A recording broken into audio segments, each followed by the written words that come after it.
All right, so a question came up as to whether you can change out the milk line shutoff diaphragm without removing the pulsator. And Here. this is the process. Okay. 2 screws. Take off the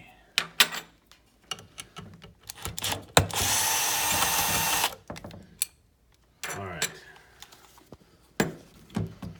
You turn that elbow Okay. back around like so. Okay. Take it out of the clip. And with a little jiggling, it will come out of there. And you flip it over. Yep. Yeah. However you want to do it. Yep, however you can get it turned over.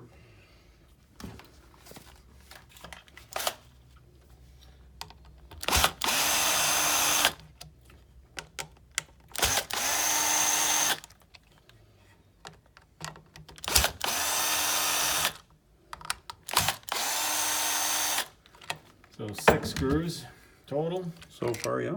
Well, yeah, total. Take out the old. Yeah. Put in the new. Button again, side, there's a button side of that diaphragm. Right. So you got that part there against the non-button. And this part, side which is goes fairly down. smooth, Yeah. but though you want the button up. Yep. Okay. Make sure it sets down inside the outline. And then put it back together.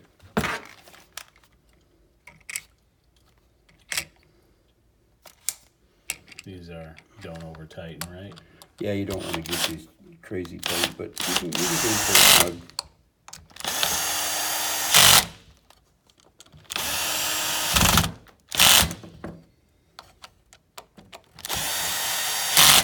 All right, and then basically the reverse process.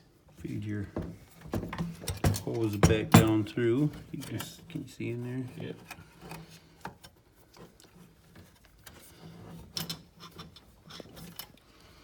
Just feed it down through there.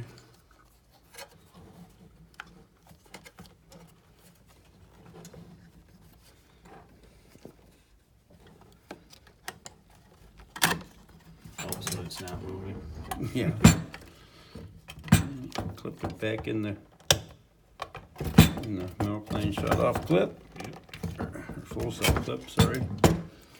Make sure that this gets straight in line with the world again. No kinks. Right.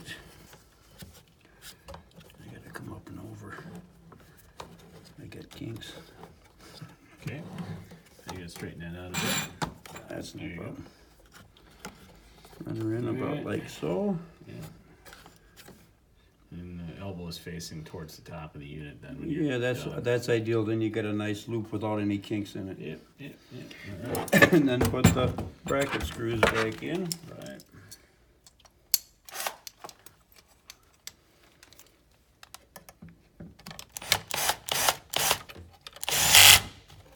Again, a little anti-seize on that goes a long way. Yeah, you're stainless against stainless, so yeah, it can be a... And there it is, back together. Yeah. Pulsator never moved. Never came out. All right.